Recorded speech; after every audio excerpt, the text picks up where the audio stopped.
নমস্কার বন্ধুগণ, আমার নাম বিপ্লব পান্ডা। আগের দিনকে আমি ইউটিউব চ্যানেলে একটা ভিডিও ছেড়েছিলাম যেখানে আমরা ক্লাস করেছিলাম লাস্ট, যেটা ইএমএফ ইলেকট্রোমোটিভ ফোর্স। আজকে তারপর থেকে আমরা ক্লাস স্টার্ট করছি পুনরায়। আজকে যেটা ক্লাস স্টার্ট হবে সেটা হচ্ছে কারেন্ট ডেন্সিটি। আজকের টপিক হচ্ছে আমাদের ফার্স্ট টপিক, সেটা কারেন্ট ডেন্সিটি।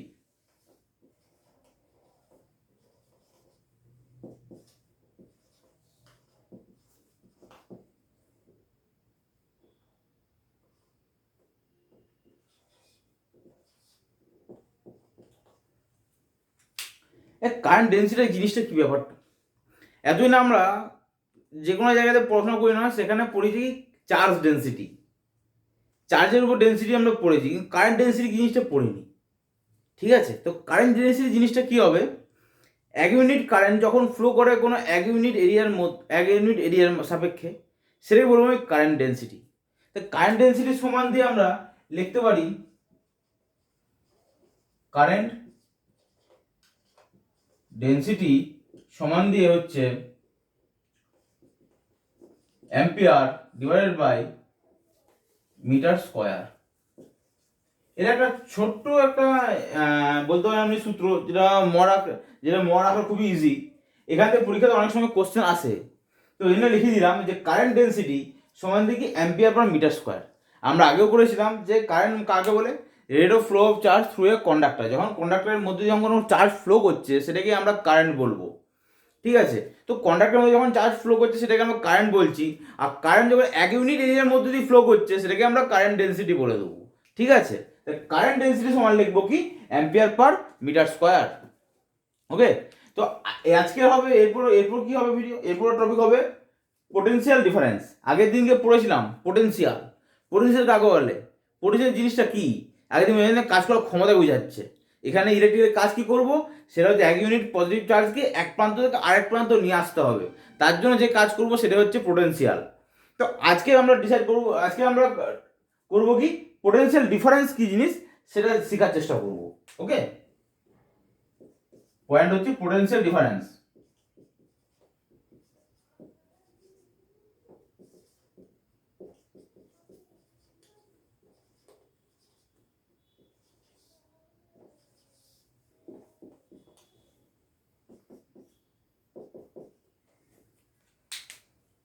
পোটেনশিয়াল ডিফারেন্সটা কি? মনে করো একটা এরকম কোনো রেজিস্ট্যান্স রয়েছে, এ পয়েন্ট বি পয়েন্ট। ওকে, এখানে রেজিস্ট্যান্স রয়েছে আর। এ পয়েন্টে আমার চার্জ ভোল্টেজ রয়েছে VA, আর বি পয়েন্টে ভোল্টেজ রয়েছে আমার VB। ঠিক আছে, তাহলে আমি যদি বলা হয় তাহলে potential difference between A and B লিখবো আমি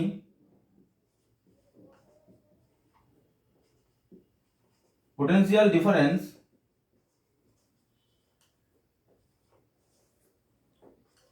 between A and B point is VAB সমান দিয়ে VA minus VB। Potential difference between point and AB পয়েন্টের মধ্যে পোটেনশিয়াল ডিফারেন্স কি লিখবো? এটা সমান potential difference of between A and B point is VAB।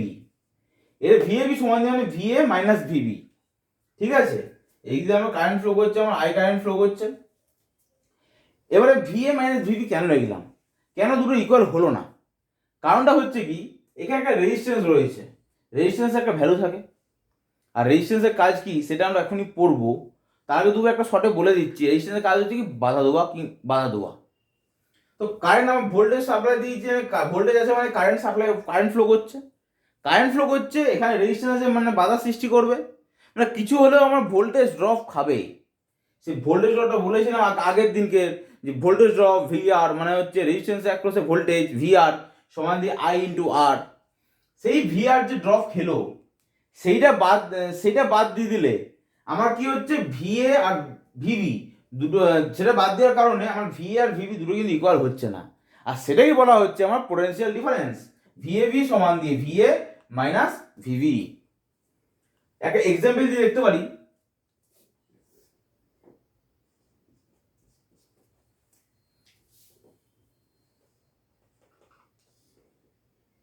এটা আছে ভিএ, এখানে হচ্ছে ভিবি। ভিএ ধরে নাও আমার 10 ভোল্ট, আর ভিবি ধরে নাও আমার 8 ভোল্ট।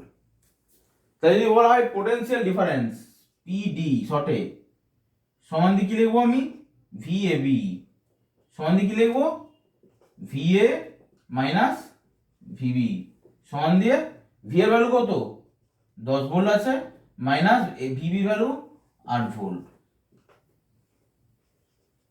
ইউনিট মাস্ট দিয়ে কত 2 ভোল্ট। পোটেনশিয়াল ডিফারেন্স কত বেরোলো আমার 2 ভোল্ট। ক্লিয়ার?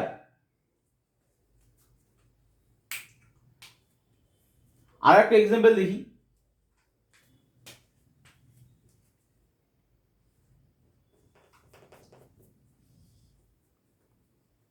এখানে মনে করো প্লাস 10 ভোল্ট আছে, এখানে মনে করো আমার প্লাস 10 ভোল্ট আছে। তা সেক্ষেত্রে পোটেনশিয়াল ডিফারেন্স কত হবে? পোটেনশিয়াল ডিফারেন্স ভি, এটা এ পয়েন্ট, এটা বি পয়েন্ট, তাহলে ভি এ বি সমান দিয়ে কত হবে, সেটা হচ্ছে ভি এ মাইনাস ভিবি। ঠিক আছে, ভি এ ভ্যালু কত প্লাস 10 মাইনাস ভিবি ভ্যালু কত প্লাস 10 দিয়েছি, প্লাস 10 দিয়েছি, তার মানে এখানে প্লাস 10 সমান দিয়ে কত হবে 10 মাইনাস 10 সমান দিয়ে কত 0। এটা 0 কেন বেরোলো? কারণটা হচ্ছে এখানে যে রেজিস্ট্যান্স বলেছি এটা হচ্ছে হয়তো দেখা যায় রেজিস্ট্যান্সের ভ্যালু হচ্ছে 0, এখানে কোনো রেজিস্ট্যান্সই নেই। যে কারণে দেখো এখানেও 10 ভোল্ট আছে, এখানেও 10 ভোল্ট আছে, তাহলে পোটেনশিয়াল ডিফারেন্স কত হবে 0 ভোল্ট হবে। বুঝা গেল? তা পোটেনশিয়াল ডিফারেন্স জিনিসটা কি, যে এ পয়েন্ট আর বি পয়েন্ট এই দুটো পয়েন্টের মধ্যে যে ভোল্টেজ যে ডিফারেন্স সেটাই হচ্ছে আমার পোটেনশিয়াল ডিফারেন্স। এর মধ্যে রেজিস্ট্যান্স আছে মানে ভোল্টেজ ড্রপ খাচ্ছে, যার জন্য এ পয়েন্টে আর বি পয়েন্টে ভোল্টেজ আলাদা দেখতে পাচ্ছি, আর এই কারণে আমরা পোটেনশিয়াল ডিফারেন্স দেখতে পাচ্ছি। আর যদি আমার কোনো রেজিস্ট্যান্স না থাকে তাহলে এ পয়েন্ট আর বি পয়েন্টের আমার ভোল্টেজ কি সেম। বোঝা গেল? তাহলে কি সেক্ষেত্রে পোটেনশিয়াল ডিফারেন্স কত হবে 0 ভোল্ট হবে। ক্লিয়ার? এটা হচ্ছে পোটেনশিয়াল ডিফারেন্স। ঠিক আছে, এবার আরো আগে যত যেতে থাকবো তত আরো বেশি ক্লিয়ার হবে, সে নিয়ে অসুবিধা নেই। আর এটা এমন কি বড় টপিক, এটা এমন কিছু বিশাল টাফ টপিক নয়। পোটেনশিয়াল ডিফারেন্স সবাই মোটামুটি ডিপ্লোমাতে কিংবা আইটিআইতে পড়াশোনা করে বা পড়েওছে। ঠিক আছে, এবার নেক্সট টপিক হচ্ছে রেজিস্ট্যান্স। রেজিস্ট্যান্সও পড়ে নিলাম যে পোটেনশিয়াল ডিফারেন্স এখানে ভোল্টেজ ড্রপ খাচ্ছে, যার ফলে আমার পোটেনশিয়াল ডিফারেন্স আমরা ভ্যালু পাচ্ছি। রেজিস্ট্যান্স জিনিসটা কি সেটা জানতে গেলে রেজিস্ট্যান্স কি জিনিস সেটা আগে দেখে নিই। Resistance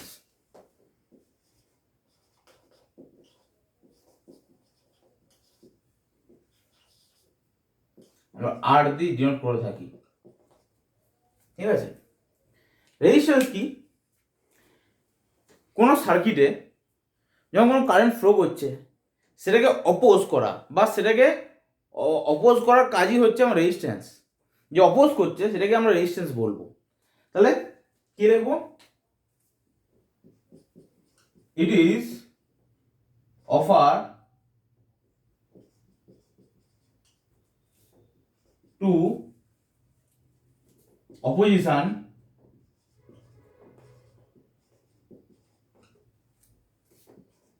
to flow of current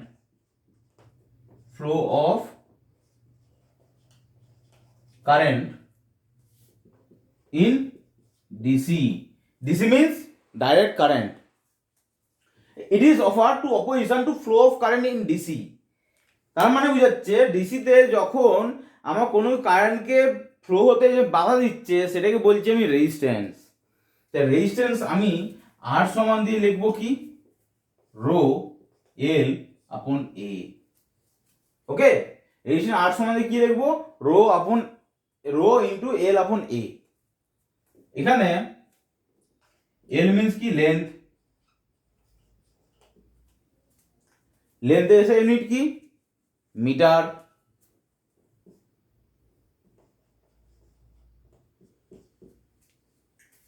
এ মানে কি? Cross section area.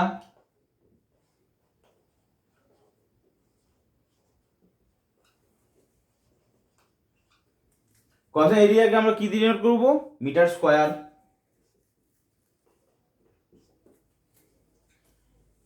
আরটা কি? রেজিস্ট্যান্স। রেজিস্ট্যান্সের ইউনিট কি?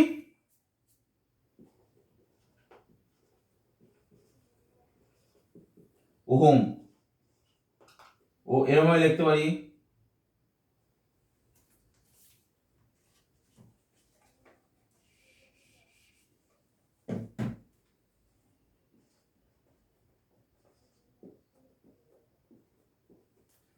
ইউনিট অফ রেজিস্ট্যান্স কি? ওহম, বা এরকম ভাবে লেখা যায়। এবার এটা আসছে রো। এটা কি? রেজিস্টিভিটি।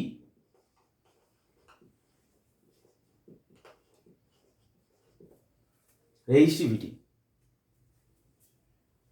রেজিস্টিভিটির ইউনিট কি সেটা দেখছি। আগে দেখে নিই রেজিস্টিভিটি জিনিসটা কি। রেজিস্ট্যান্স তো বুঝলাম, যে কারেন্টকে ফ্লো করতে বাধা দেয়, সেটাই হচ্ছে আমার রেজিস্ট্যান্স। রেজিস্টিভিটি জিনিসটা কি? রেজিস্টিভিটি জিনিসটা হচ্ছে সেটা সেই রকম মেটেরিয়াল যে কারেন্টকে ফ্লো করতে বাধা দিচ্ছে। এটা এমন এক ধরনের মেটেরিয়াল যেটা কারেন্টকে ফ্লো করতে বাধা দেয়, সেটাই হচ্ছে আমার রেজিস্টিভিটি। রেজিস্ট্যান্স কি? রেজিস্ট্যান্স হচ্ছে আমার রেজিস্টিভিটির ক্যারেক্টার। রেজিস্টিভিটি যদি আমি হই, তা আমার ক্যারেক্টার হচ্ছে রেজিস্ট্যান্স, ঠিক আছে? রেজিস্টিভিটি একটা মেটেরিয়াল, তার ক্যারেক্টার হচ্ছে কি? রেজিস্টিভিটি হচ্ছে একটা মেটেরিয়াল যার ক্যারেক্টার হচ্ছে রেজিস্ট্যান্স। আর রেজিস্ট্যান্সের কাজ কি? কারেন্ট ফ্লোকে অপোজ করা বা বাধা দেওয়া, এটা হচ্ছে রেজিস্ট্যান্সের কাজ। আর রেজিস্টিভিটি কোনটা? সেই মেটেরিয়ালটাকে বলছে যার ক্যারেক্টারটা হচ্ছে রেজিস্ট্যান্স, ঠিক আছে? এবার দেখো, আমরা রেজিস্ট্যান্স ইউনিট কি বললাম? ওহম। ওকে, এখানে যদি আমি পুট করি, শুধুমাত্র যদি আমরা ইউনিট যদি আমরা অ্যাপ্লাই করে থাকি, তা দেখি রেজিস্টিভিটি ইউনিট কি আসছে। রেজিস্ট্যান্স ইউনিট কি?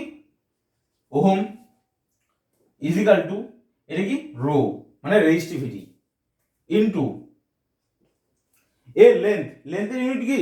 Metre, divided by cross section area. এ মানে কি? Cross section area. Cross section area unit কি? Metre square. তাহলে কি হবে? উপরে মিটার, নিচে মিটার স্কয়ার, একটা কেটে যাবে। তাহলে রো সমান দিয়ে লিখতে পারি ওহম মিটার। রো সমান দিয়ে লিখতে পারি ওহম মিটার। এই রোটা কি? রেজিস্টিভিটি। তাহলে রেজিস্টিভিটি ইউনিট কি দাঁড়ালো? Ohm metre. ওকে, তাহলে unit of resistivity is equal to ohm metre. Clear? তো রেজিস্ট্যান্স ইউনিট কি? ওহম। রেজিস্টিভিটি ইউনিট কি? Ohm metre. এই রেজিস্টিভিটি কিসের উপর ডিপেন্ড করে? রেজিস্টিভিটি কিসের উপর ডিপেন্ড করে? রেজিস্টিভিটি হচ্ছে এক হচ্ছে মেটেরিয়াল। আমি কি বললাম? রেজিস্টিভিটি হচ্ছে সেটা হচ্ছে এক ধরনের মেটেরিয়াল যার ক্যারেক্টার হচ্ছে রেজিস্ট্যান্স। যে কোন রেজিস্ট্যান্স? যে কারেন্টকে ফ্লো করতে বাধা দেয়। রেজিস্টিভিটি কার উপর? রেজিস্টিভিটি এক ধরনের মেটেরিয়াল। রেজিস্টিভিটি কার উপর ডিপেন্ড করছে? ফার্স্ট পয়েন্ট, সেটা মেটেরিয়ালের উপর। এখানে যদি লিখে নিই,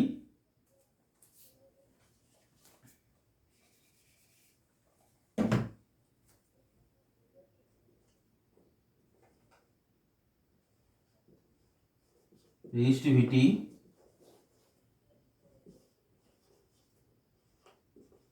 depends on material,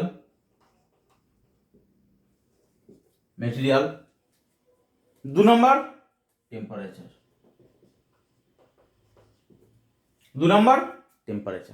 এক নম্বর কি? মেটেরিয়াল, দু নম্বর কি? টেম্পারেচার। বাট কি হয়, অনেক সময় পরীক্ষা হলে এটা দেয় রেজিস্টিভিটি কার উপর ডিপেন্ড করে? Material, temperature, none of the above, both. তখন আমরা বোথ দাগ দিই। কিন্তু এটুকু মনে রাখবেন, সেটা হচ্ছে রেজিস্টিভিটি যে মেটেরিয়াল এবং টেম্পারেচার ডিপেন্ড করে, ঠিক কথা, কিন্তু টেম্পারেচারের উপর সবথেকে কম পরিমাণে ডিপেন্ড করে, টেম্পারেচারের উপর ডিপেন্ড করে লেস।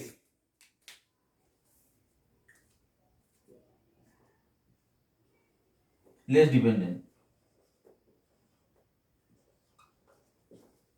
লেস ডিপেন্ডেন্ট, ঠিক আছে। কেন লেস ডিপেন্ডেন্ট সেটাও এরপরে ডিসকাস করব। তাহলে ফার্স্টে বুঝতে পারলাম রেজিস্ট্যান্স কাকে বলে। It is offer to opposition two flow of current in DC, যে ডাইরেক্ট কারেন্টকে ফ্লো করতে বাধা দেয় সেটা হচ্ছে রেজিস্ট্যান্স, ঠিক আছে। এটা রেজিস্ট্যান্সের কি একটা ক্যারেক্টার, আর রেজিস্টিভিটি কি এক ধরনের মেটেরিয়াল যার ক্যারেক্টারই হচ্ছে রেজিস্ট্যান্স, ঠিক আছে। রেজিস্ট্যান্স সমান আর সমান দিয়ে হচ্ছে রো এল আপন এ, রো মানে হচ্ছে রেজিস্টিভিটি, এল মানে হচ্ছে লেন্থ মানে হচ্ছে মিটার, ইউনিট হচ্ছে মিটার, এ হচ্ছে ক্রস সেকশন এরিয়া যার মিটার ইউনিট হচ্ছে কি মিটার স্কোয়ার, রেজিস্টিভিটি রো এর ইউনিট হচ্ছে আমার কি ওহম মিটার, আর রেজিস্ট্যান্স মিটার ইউনিট তো জানি ওহম। রেজিস্টিভিটি কার উপর ডিপেন্ড করে, মেটেরিয়াল এবং টেম্পারেচার, ওকে। এবারে কি মেটেরিয়াল টেম্পারেচার আর রেজিস্টিভিটি সবথেকে কম ডিপেন্ডেন্ট কার উপর করছে, সে টেম্পারেচার উপর ডিপেন্ড করে কিন্তু খুব কম। কেন করে সেটাও বলে দিচ্ছি। আমাদের একটা টপিক থাকে টেম্পারেচার কোএফিসিয়েন্ট অফ রেজিস্ট্যান্স, একটা টপিক থাকে টেম্পারেচার কোএফিসিয়েন্ট অফ রেজিস্ট্যান্স, ঠিক আছে। সেই টপিকটা এরপরে আমরা শুরু করি। আপনারা একটু আগে দেখে দিন কিংবা নোট করতে নোট করে নিতে পারেন, ঠিক আছে। আমি দাঁড়াবো কিছুক্ষণের জন্য, তারপরে আবার মুছে দিয়ে আমি টপিকটা স্টার্ট করছি, ওকে। এবার নেক্সট হবে কি টেম্পারেচার কোএফিসিয়েন্ট, দেখি জিনিসটা কি।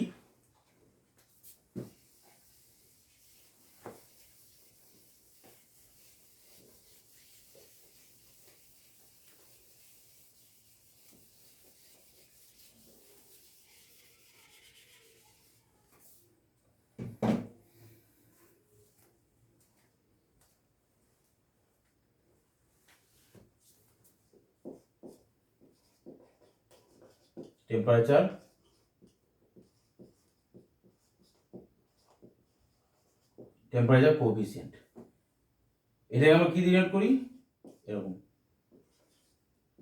সিগমা,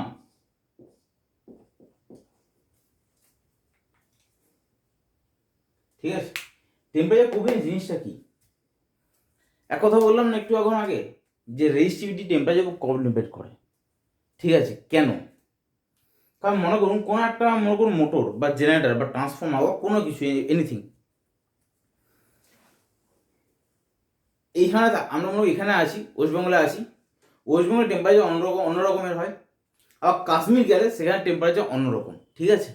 তো ওয়েস্ট বেঙ্গলের টেম্পারেচার যেহেতু এখানে এখানে অন্যরকম, তো এখানে এক ধরনের মেটেরিয়াল দিয়ে আমি কোনো একটা মোটর বা জেনারেটর বা ট্রান্সফর্মারকে রেডি করলাম, সেটা যদি আমি কাশ্মীরে নিয়ে যাই, বাই চান্স কাশ্মীরে নিয়ে যায় এবং সেটা যদি কাশ্মীরে গিয়ে অতিরিক্ত ঠান্ডার কারণে যদি ফল করে যায়, প্রবলেম ক্রিয়েট করতেই পারে। কিংবা কাশ্মীরে কোনো একটা মেশিন বানিয়েছি কাশ্মীরের টেম্পারেচার অনুযায়ী, ঠিক আছে, সেই মেশিনটাকে পরবর্তীকালে আমি তামিলনাড়ু নিয়ে গেছি, তামিলনাড়ু গরম প্রচণ্ড, তাহলে কি হবে, সেই মেশিনটা তো প্রবলেম ক্রিয়েট করতেই পারে, কারণ ওই মেশিনে যে সমস্ত ইকুইপমেন্টগুলো ইউজ করেছি সেগুলো সেই কাশ্মীরে অতিরিক্ত ঠান্ডা পড়েছে তার উপর বেস করে। তার মানে কি, আমরা এক জিনিস যদি মেশিন যদি একটা বানাই, সেখানে ইকুইপমেন্ট ইউজ করি, সেটা ওয়েদার সাপেক্ষে যদি ইউজ করি, তাহলে কিন্তু ওই মেশিনটাকে এক জায়গা থেকে আরেক জায়গায় নিয়ে গেলে কিন্তু সেটা খারাপ হয়ে যেত। কিন্তু সচরাচর হয় কি, হয় না।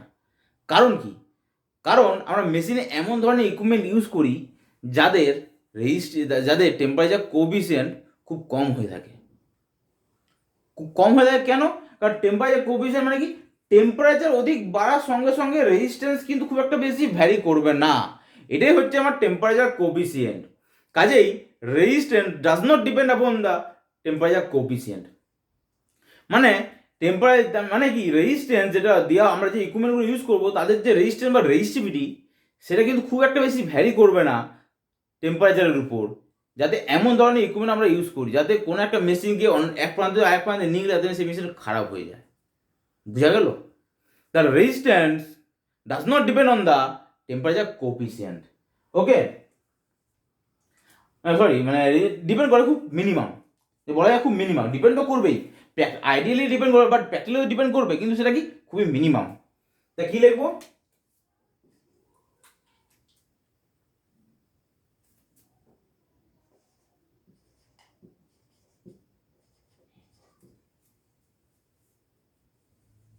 Resistance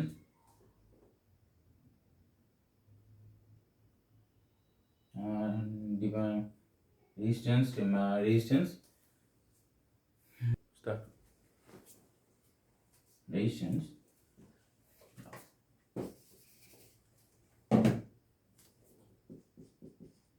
for resistance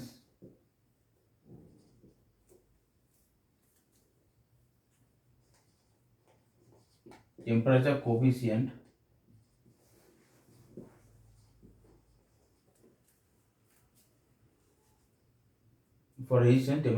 should be minimum.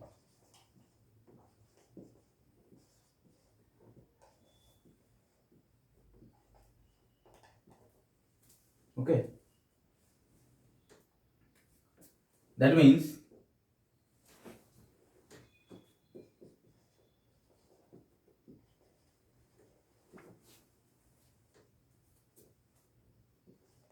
resistance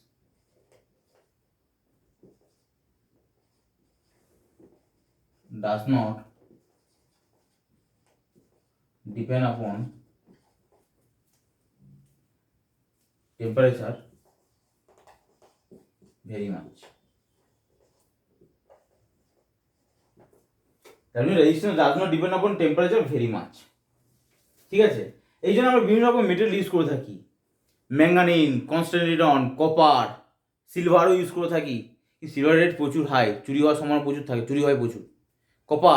কপারও use করে থাকি, কিন্তু কপারও প্রচুর চুরি হয়। ওই জন্য এখনকার দিনে ট্রানজিশন লাইনে ম্যাক্সিমাম কেসে অ্যালুমিনিয়াম ইউজ করা হচ্ছে।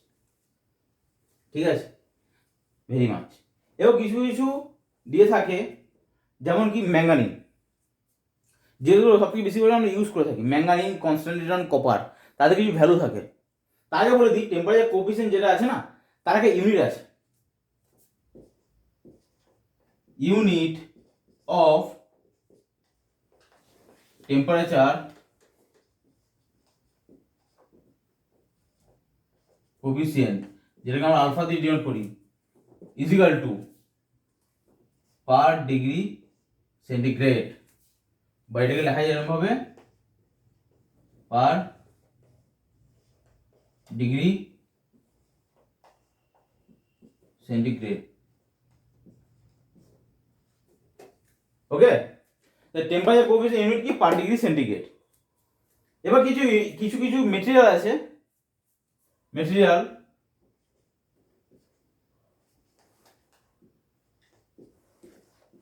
Like manganin,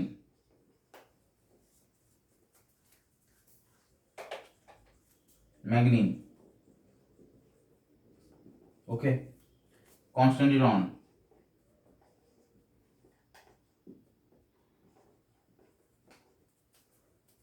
copper,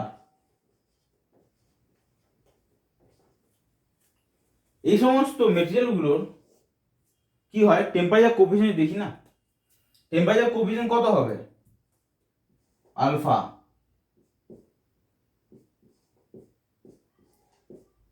ম্যাঙ্গানিনের temperature coefficient মানে আলফা কত হবে, 0.0001 পার ডিগ্রি সেন্টিগ্রেড। কনস্ট্যান্টিননের 0.00020 পার ডিগ্রি সেন্টিগ্রেড। কপারের 0.004 পার ডিগ্রি সেন্টিগ্রেড। ঠিক আছে, মেটেরিয়াল লাইক এরকম এই সমস্ত ধরনের মেটেরিয়াল আমরা সাধারণত ইউজ করে থাকি, যাতে টেম্পারেচারে যেখানে নিয়ে যায় না কেন, এক প্রান্ত নিয়ে গেলাম, টেম্পারেচার বিশাল চেঞ্জ হয়ে গেল, কিন্তু যাতে না রেজিস্ট্যান্স খুব একটা বেশি চেঞ্জ হয়। ঠিক আছে, এই জন্য আমরা এই ধরনের মেটেরিয়ালগুলো ইউজ করে থাকি, ম্যাগনিন, কনস্ট্যান্টিনন, কপার এক্সেট্রা। আরও অনেক ধরনের মেটেরিয়াল আছে, সেগুলো আমাদের ডাটাগুলো মুখস্থ করতে হয় বা পড়তে হয়। ঠিক আছে, এই আলফা নট 0 ডিগ্রি সেন্টিগ্রেডে আমার টেম্পারেচার কোএফিসিয়েন্ট। ঠিক আছে, ওকে। এরপরে আসছে কি, টেম্পারেচার কোএফিসিয়েন্ট তো হলো, টেম্পারেচার দেখলাম, টেম্পারেচার কোএফিসিয়েন্ট দেখলাম। এবার হচ্ছে কি, আমার যদি কোনো রেজিস্ট্যান্স, যদি টেম্পারেচার 1 ছিল, হঠাৎ করে আমি টেম্পারেচারটা চেঞ্জ করে দিলাম, তখন সেক্ষেত্রে নতুন যে রেজিস্ট্যান্স তার ভ্যালু কত হবে। আমরা কি বললাম, টেম্পারেচার কোএফিসিয়েন্ট নর্মালি সাধারণত কনস্ট্যান্ট থাকবেই বা রাখার চেষ্টা করব, খুবই মানে টেম্পারেচার সঙ্গে খুব কম ভ্যারি করে। ঠিক আছে, বা নট ডিপেন্ড আপন ভেরি মাচ। তাহলে রেজিস্ট্যান্স যদি টেম্পারেচার যদি বাড়ায় তাহলে রেজিস্ট্যান্সের ভ্যালু কত বাড়বে এটা দেখতে হবে, তার সূত্র আছে, সেই সূত্রগুলো গিয়ে দেখবো। এটা লেখা হয়ে গেছে, এবারে মুছে দিচ্ছি, নেক্সট পয়েন্টে আসছি।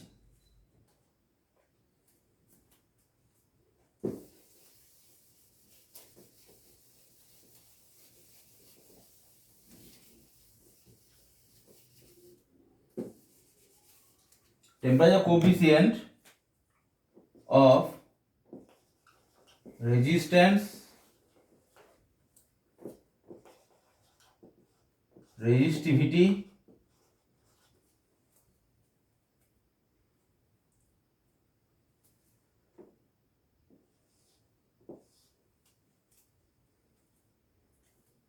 মনে করো এই একটা কন্ডাক্টর রয়েছে,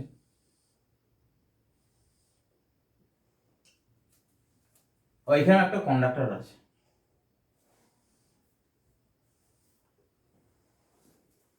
দুজনের লেন্থ সেম, এরিয়া সেম, সবকিছু সেম। এক্ষেত্রে আমার রেজিস্ট্যান্স রয়েছে ধরে নাও আর নট, এক্ষেত্রে রেজিস্ট্যান্স ধরে নাও আর ওয়ান, এক্ষেত্রে রেজিস্ট্যান্স ধরে নাও আর টু। এখানে টেম্পারেচার টি আছে, এখানে টেম্পারেচার টি টু, মানে টি ওয়ান টি টু, ঠিক আছে। এরপর কি হলো, দাও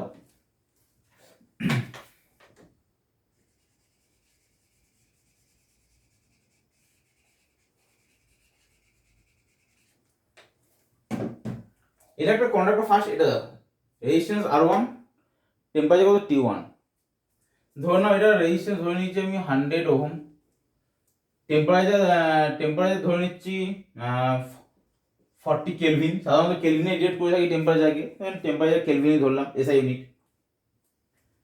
এবার কি হলো, আমি টেম্পারেচার একটু বাড়ালাম, কত বাড়ালাম, 40 ছিল, 40 কেলভিন 41 কেলভিন করলাম, টেম্পারেচার কত টি টু কত করলাম 41 কেলভিন। রেজিস্ট্যান্স আর ওয়ান কত ছিল 100 ওহম ছিল, টেম্পারেচার যখনই 1 কেলভিন ইনক্রিজ করেছি তাহলে কি আমার রেজিস্ট্যান্সও বাড়বে, কারণ resistance directly proportional to temperature হয়ে যায়, টেম্পারেচার বাড়লে রেজিস্ট্যান্স বাড়বে, নর্মাল জিনিস। তাহলে কি এটা ছিল, ধরে নিলাম আমি আর টু সমান ধরে নিচ্ছি 102 ওহম, ঠিক আছে। তাহলে আর টু 102, এখানে রেজিস্ট্যান্স আর ওয়ান, অ্যাকচুয়ালি রেজিস্ট্যান্স কত ছিল 100 ছিল, ঠিক আছে। তাহলে আর টুটাকে আমি এরকম লিখতে পারি আর ওয়ান প্লাস ডেল আর, আর টি ওয়ান যেটা সেটাকে আমরা এরকম লিখতে পারি টি ওয়ান টি টু সমান টি টু সমান দিয়ে লিখতে পারি T one plus del T, ঠিক আছে। আর এর ভ্যালু কত 100, আর আর টু ভ্যালু কত 102 বেরিয়েছে, তার মানে কত এই ডেল আর এর ভ্যালু কত হচ্ছে আমার 2 ওহম, ঠিক।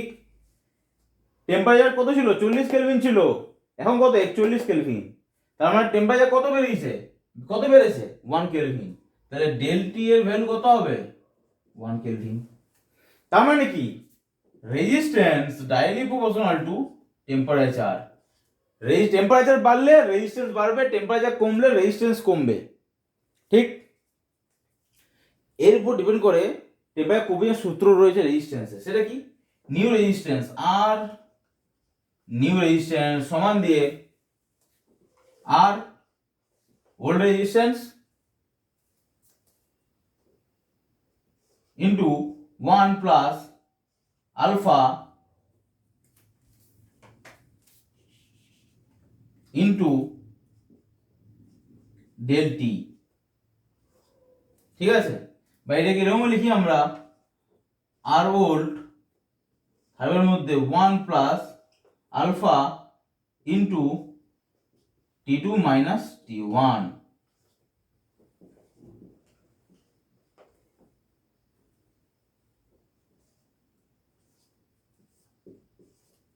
ওকে। তাই এটা হচ্ছে কি একটা রেজিস্ট্যান্সের টেম্পারেচার কোএফিসিয়েন্টের সূত্র, টেম্পারেচার কোএফিসিয়েন্ট রেজিস্ট্যান্স, সেটা আর নিউ সমান দিয়ে আর old into 1 plus 1 plus alpha into T two minus T one, ঠিক আছে। যখন রেজিস্ট্যান্স বাড়ছে আবার আমরা কি জানি আর সমান দিয়ে রো এল আপন এ, মানে আর ডাইরেক্টলি প্রপোর্শনাল টু কি রো, মানে হচ্ছে resistance directly proportional to resistivity. তা রেজিস্ট্যান্স যখন বাড়ছে তখন রেজিস্টিভিটি বাড়ার সম্ভাবনা রয়েছে, তো সেটা কত? তাহলে হচ্ছে আমি এখানে দেখতে পাই রেজিস্টিভিটি সমান, তাহলে নিউ রেজিস্টিভিটি রো নিউ সমান দিয়ে রো ওল্ড ইনটু থার্ড ব্র্যাকেটের মধ্যে 1 প্লাস, থার্ড ব্র্যাকেট না করে সেকেন্ড ব্র্যাকেট করি, তাহলে বুঝতে আরো সুবিধা হবে তোমাদের।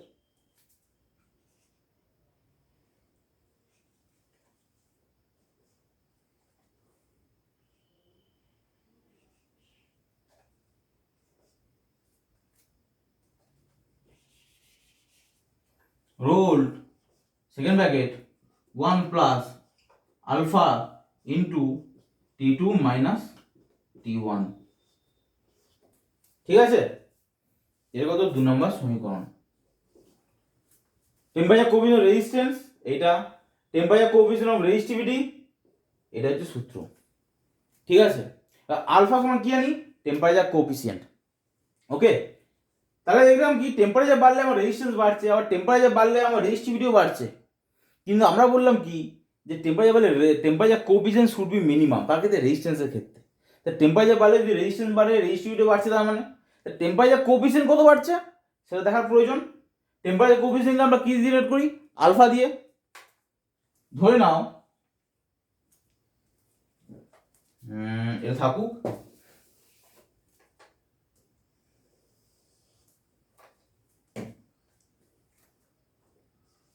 আলফা নট যখন টি ডিগ্রি সেন্টিগ্রেডে।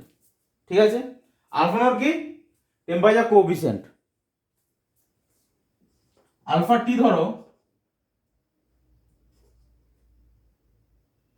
T1 degree সেন্টিগ্রেডে। ওকে, তাহলে কি হবে? আমরা কি লিখবো? আলফা টি সমান দিয়ে alpha nought divided by 1 plus alpha nought into T. ঠিক আছে, এটা কি? Temperature coefficient.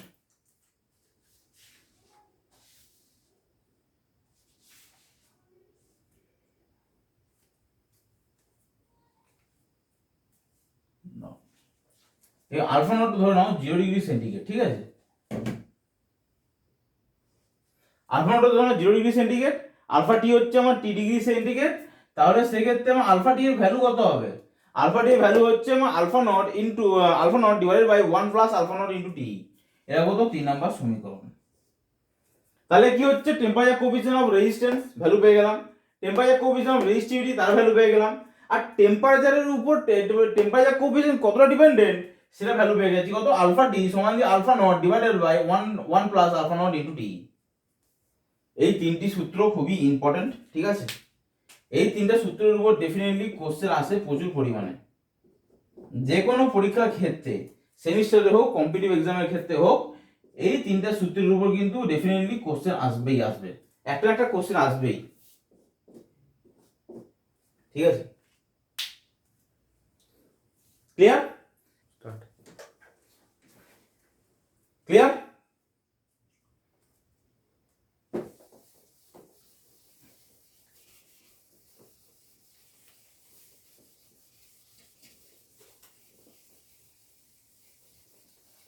এরপর নেক্সট টপিক পড়বো কম্বিনেশন অফ রেজিস্ট্যান্স। রেজিস্ট্যান্সও পড়লাম, it is offer to opposition two flow of current in DC, যে ডিসি তে কারেন্ট ফ্লো করতে বাধা দিচ্ছে, সেটাই হচ্ছে আমার রেজিস্ট্যান্স। এত রেজিস্ট্যান্স তো পড়লাম, এবার কি কম্বিনেশন অফ রেজিস্ট্যান্স, রেজিস্ট্যান্সের কম্বিনেশন কি?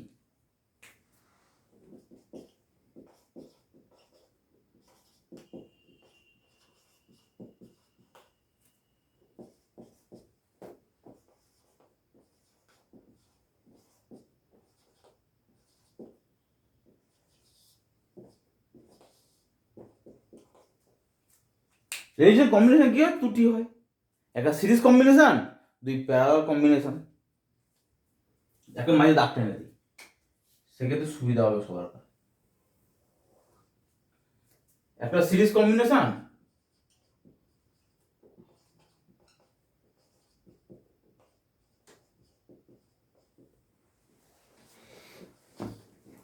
আর একটা হচ্ছে কি প্যারালাল কম্বিনেশন।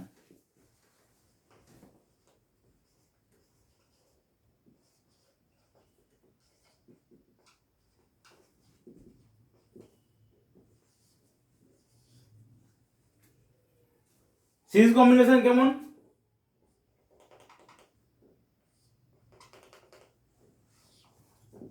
R1 R2, তাই ইকুইভ্যালেন্ট রেজিস্ট্যান্স কত হবে? এটা A B, R1 ওহম, এটা R2 ওহম, ঠিক আছে? তাহলে RAB সমান দিয়ে কত হবে? R1 plus R2 ohm unit. এটা সিরিজ কম্বিনেশন। প্যারালাল কম্বিনেশন কেমন হবে?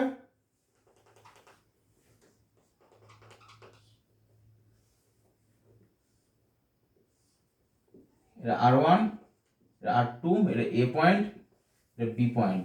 তাহলে RAB সমান দিয়ে হবে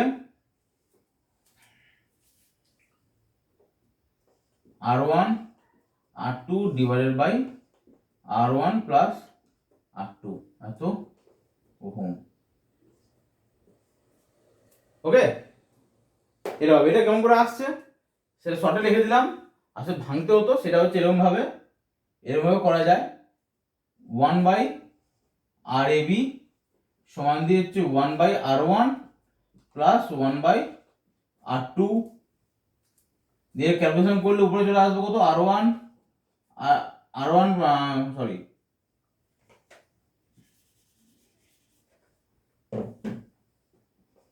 R2 plus R1 divided by হচ্ছে আমার R1 R2, এটা হচ্ছে 1 বাই RAB। তাহলে আমার চলে আসবে RAB, যদি এটা যদি উল্টে দিই তখন কি হয়ে যাবে? RAB সমান দিয়ে R1 R2 divided by R1 plus R2। বুঝা গেল? এটাই আমি ডাইরেক্ট লিখেছি, এত ohm. Clear? Series combination, parallel combination. এবার সিরিজ কম্বিনেশন এটা 0.1 দিয়ে দাও, এ 0.1 প্যারালালের, ঠিক আছে? এবার 0.2 কি হবে? সিরিজ কম্বিনেশনের ক্ষেত্রে কারেন্ট সেম থাকে,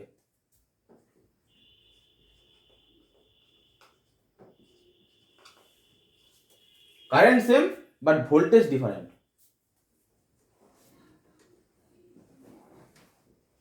but different voltage, but different voltage different।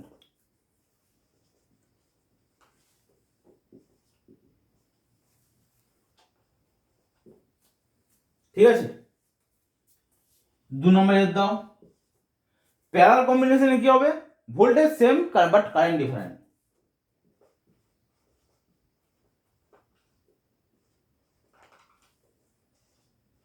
But current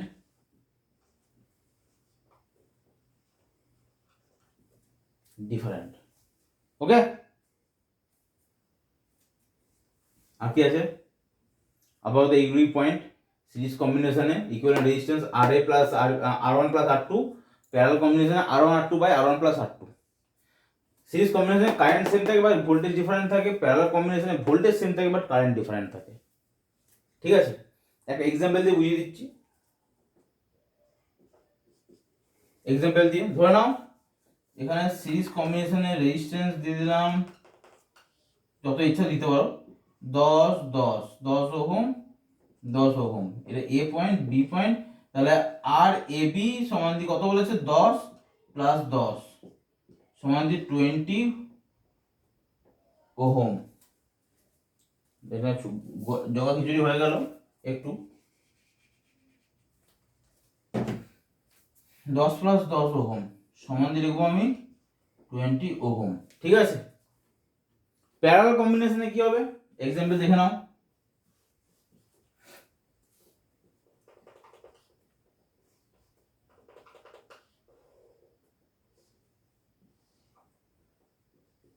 ten ohm ধরে নিচ্ছি, 10 ohm, A point B point. ঠিক আছে? তাই প্যারালাল রেজিস্ট্যান্স কি হবে? RAB সমান দিয়ে, সরি তোমার আগে ভেঙে ভেঙে দেখাই তোমাদেরকে, 1 বাই RAB সমান দিয়ে 1 by 10 ohm plus 1 by 10 ohm. এবার এটা ক্যালকুলেশন করো, কি হবে? 10 প্লাস 10 ডিভাইড বাই 10। ওকে, এটা সমান দিয়ে কত হবে? 20 বাই 10 মানে 2 ohm 2 1 by R A B সমান 1 প্লাস 1 উপরে 2 বাই 10, 2 বাই 10,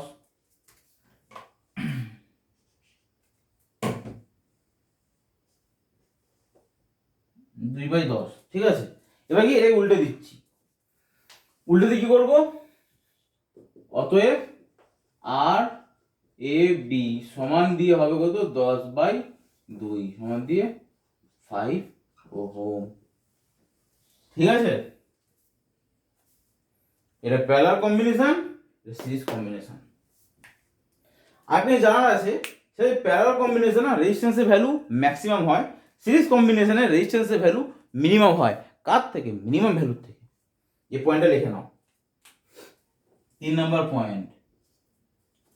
দেখো সিরিজ কম্বিনেশনে রেজিস্ট্যান্সের ভ্যালু যেটা, সেটা ম্যাক্সিমাম ভ্যালুর থেকে বেশি হয়ে থাকে। ম্যাক্সিমাম ভ্যালু 10 ওহম আছে, তাহলে এখানে তার থেকে বেশি ওহম, কত বেরিয়েছে আমার equivalent resistance 20 ohm. In series combination resistance value should be maximum from maximum value of resistance. Equivalent resistance value in ACI series combination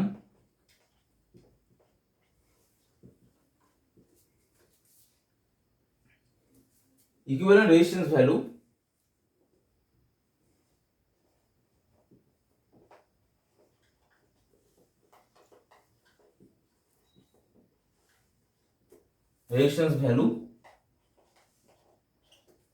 should be maximum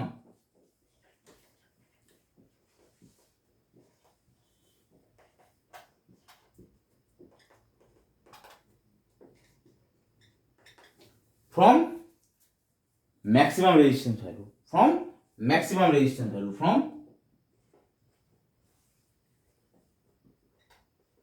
maximum resistance value.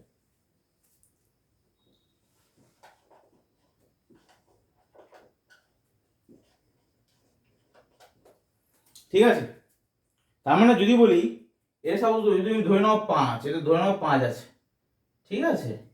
এই 5 ধরি, তাই এটা টোটাল যোগ করলে কত আসবে, 15। এই যোগ করলে টোটাল যোগ করলে কত আসবে, 15। তার মানে কি হচ্ছে, in series combination equivalent resistance কত, আর এ বি হচ্ছে আমার ইকুইভ্যালেন্ট রেজিস্ট্যান্স। এখানে ব্যাকে লিখে দিচ্ছি আমি, আর A B equivalent resistance value, equivalent resistance value কত, 15 volt. Should be maximum from maximum resistance value, should be maximum from কার থেকে বেশি, ম্যাক্সিমাম রেজিস্ট্যান্স ভ্যালু। এখানে ম্যাক্সিমাম রেজিস্ট্যান্স কোনটা, 10 ওহম। তার মানে সিরিজ কম্বিনেশনের ক্ষেত্রে যে ইকুইভ্যালেন্ট রেজিস্ট্যান্সের ভ্যালু থাকবে না, সেটা ওই সার্কিটের মধ্যে ম্যাক্সিমাম যে ভ্যালু রেজিস্ট্যান্স হবে তার থেকে বেশি থাকবে। ক্লিয়ার? বাট প্যারালালের ক্ষেত্রে কি হয়, তার উল্টো হয়। প্যারালালের ক্ষেত্রে কেমন উল্টো হয়, উপরে একটু মুছে এখানে মুছে দিচ্ছি।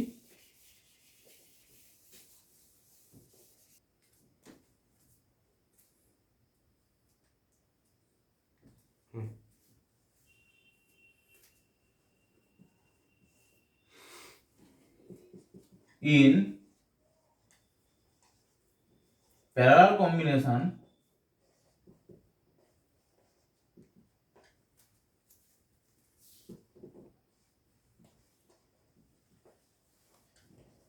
equivalent resistance value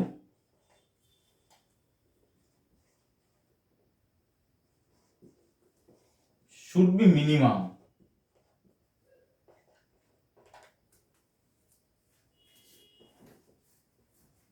from minimum value of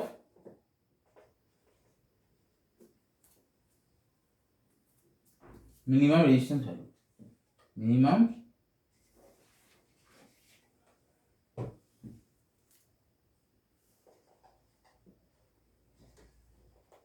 resistance value.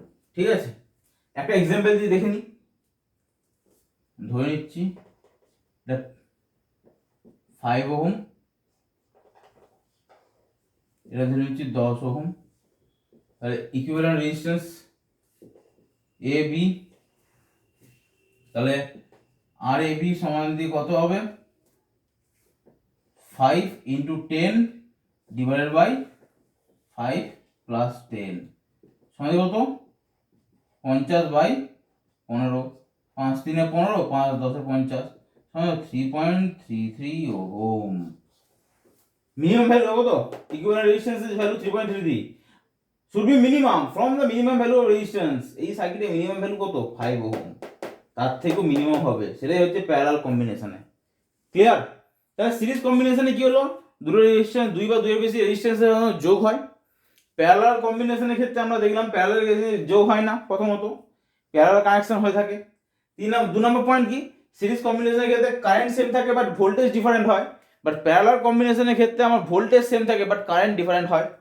R series কম্বিনেশনের ক্ষেত্রে কি হয়ে থাকে, যেটা ইকুইভ্যালেন্ট রেজিস্ট্যান্সের value should be maximum from the হচ্ছে ম্যাক্সিমাম ভ্যালু অফ রেজিস্ট্যান্স, মানে সার্কিটের ম্যাক্সিমাম ভ্যালু তার থেকে ইকুইভ্যালেন্ট রেজিস্ট্যান্সের ভ্যালু ম্যাক্সিমাম থাকবে। কিন্তু প্যারালাল কম্বিনেশনে কি হবে, ইকুইভ্যালেন্ট রেজিস্ট্যান্সের যেটা ভ্যালু সেটা সেটা সব থেকে সেটা মিনিমাম হবে কার থেকে, যেটা মিনিমাম ভ্যালু অফ রেজিস্ট্যান্স, মানে সার্কিটের যে রেজিস্ট্যান্সের ভ্যালু সব থেকে মিনিমাম, তার থেকে মিনিমাম ভ্যালু হবে parallel combination of resistance. Clear? এটা হচ্ছে সিরিজ কম্বিনেশন, প্যারালাল কম্বিনেশন। ওকে,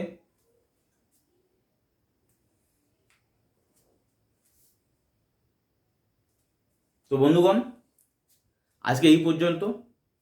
আবার নেক্সট ডে ভিডিও আবার বানানো, আবার এরকমভাবে ভিডিও নিয়ে আসবো আপনাদের জন্য ইলেকট্রিক্যালের উপরে বেস করে, পুরোই যেমন সিরিজ চলছে সেই সিরিজ ওয়াইজ। আমার যদি লেকচার যদি আপনার ভালো লাগে তাহলে লাইক করুন, বন্ধুদের মধ্যে শেয়ার করুন এবং চেষ্টা করুন এই চ্যানেলটাকে যত সম্ভব সাবস্ক্রাইব করানো, বন্ধুদের কাছে প্রচার করানো যাতে সাবস্ক্রাইব করে। আপনারা আমাকে সাপোর্ট করুন। এই বলে আজকে আমার চ্যানেল এখানে আমি লেকচার এখানে শেষ করতে চাই। ধন্যবাদ।